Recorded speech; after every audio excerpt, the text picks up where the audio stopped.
talk it soon.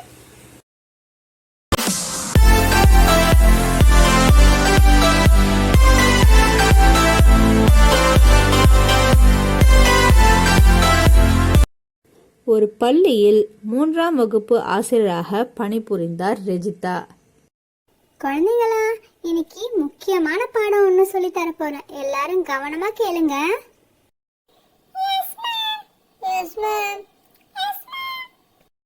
நல்ல தொடுதல், கெட்ட தொடுதல், அதாவது குட் டச், பேட் டச்னு சொல்லுவாங்க. மேம், எல்லா தொடுதலும் ஒண்ணுதானே மேம்? இல்ல பாவனா, தொடுதல்ல 2 வகை இருக்கு. ஒன்னு நல்ல தொடுதல், இன்னொன்னு கெட்ட தொடுதல். ஆசிரியர் பலகையில் 2 படங்களை ஒட்டினார். ஒன்றில் ஒரு தாய் தன் குழந்தையை குளிப்பாட்டுவது போல் ஒரு படம், மற்றொன்றில் ஒருவர் ஒரு குழந்தையின் உடலை அனாவசியமாக தொடுவது போன்ற படம். இந்த படத்தை கவனிச்சீங்களா?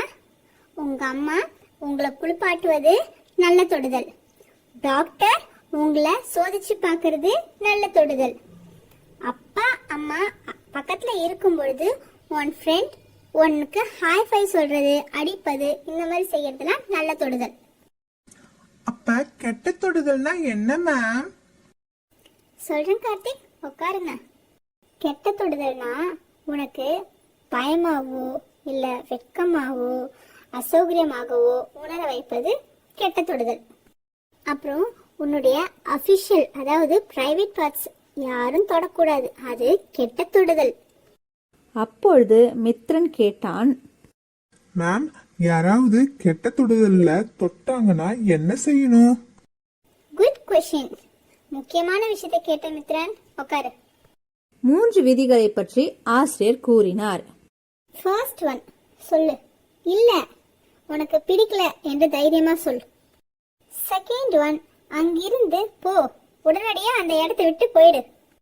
அண்ட் தேர்ட் ஒன், சொல்லு நம்பிக்கையான பெரியவங்க கிட்ட, அதாவது உங்க அப்பா அம்மா இல்ல ஆசிரியர் யார்கிட்டயா சொல்லு. ஃபைனலா ஒரு விஷயம், உங்ககிட்ட யாருன்னா பேட் டச் பண்ணிட்டு இதை யார்கிட்டயும் சொல்லக்கூடாது அப்படின்னு சொல்லி பயன்படுத்தினாங்கன்னா கண்டிப்பா உனக்கு நம்பிக்கையான பெரியவங்க கிட்ட, உங்க அம்மா அப்பா கிட்ட யார்கிட்டயா சொல்லியே ஆகணும் இந்த விஷயத்த. அவங்க மிரட்டாங்கன்னு சொல்லி நீ பயப்படக்கூடாது. தைரியமா நீ முன்னாடி வந்து நிக்கணும், தைரியமா பேசுங்க. இது ஆண் பிள்ளையா இருந்தாலும் பெண் பிள்ளையா இருந்தாலும் எல்லாருக்கும் சமம் தான் இது. ஸோ குட் டச்ன்றது 2 பேருக்குமே இருக்கு, பேட் டச்ங்கிறது 2 பேருக்குமே இருக்கு. இந்த சொசைட்டிக்கு ஏற்ற மாதிரி நீங்களும் பார்த்து நடந்துக்கோங்க.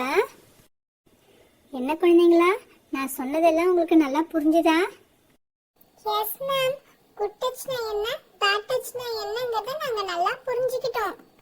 என் உடல் எனது சொத்து. வகுப்பின் முடிவில் அனைத்து குழந்தைகளும் என் உடல் எனது சொத்து என்று உற்சாகமாக சொன்னார்கள். அன்று மாலை குழந்தைகள் வீட்டிற்கு சென்று அம்மாவிடம் பகிர்ந்தனர். அம்மா, இன்னைக்கு முக்கியமான பாடம் கத்துட்டு வந்திருக்கேம்மா. குட் டச்னா என்ன, பேட் டச்னா என்னன்னு எங்க மேம் சொல்லி கொடுத்தாங்கம்மா. யாராச்சும் பேட் டச் பண்ணாங்கன்னா அவங்க கிட்ட இல்ல அப்படின்னு சொல்லணும். அந்த இடத்தை விட்டு முதல்ல கிளம்பி வந்துடணும். நமக்கு நம்பிக்கையானவங்க கிட்ட யார்கிட்டனா சொல்லணுமா. இதான் எங்க மேம் எங்களுக்கு இன்னைக்கு சொல்லி கொடுத்தாங்க. அப்புறம் இன்னொரு முக்கியமான விஷயம் சொன்னாங்கம்மா. அதாவது இந்த சொசைட்டிக்கு ஏத்த மாதிரி நடந்துக்க சொன்னாங்கம்மா. ஆண் பிள்ளையா இருந்தாலும் பெண் பிள்ளையா இருந்தாலும் கவனமா இருக்கணும்னு சொல்லியிருக்காங்கம்மா. உங்க மேம் உங்களுக்கு நல்ல பாடத்தை தான் எடுத்திருக்காங்க. சரியா சொன்னீங்க சொல்லும். அதே மாதிரி இந்த விஷயத்தை எப்பொழுதும் ஞாபகம் வச்சுக்கணும். புரியுதா? ஓகேமா. செல்லக்குட்டீஸ், குட் டச்னா என்ன, பேட் டச்னா என்ன கத்துக்கிட்டீங்களா? இப்ப இருக்கிற சூழ்நிலைக்கு ஏற்ற மாதிரி பார்த்து பத்திரமா இருந்துக்கோங்க. உங்களுக்கு தெரிஞ்சவங்களே வீட்டுக்கு வந்தாலும் அப்பா அம்மா இல்லைன்னா அவங்கள வீட்டுக்குள்ள சேர்த்துக்காதீங்க. ஏன்னா நம்மளோட சேஃப்டி தான் ரொம்ப முக்கியம்.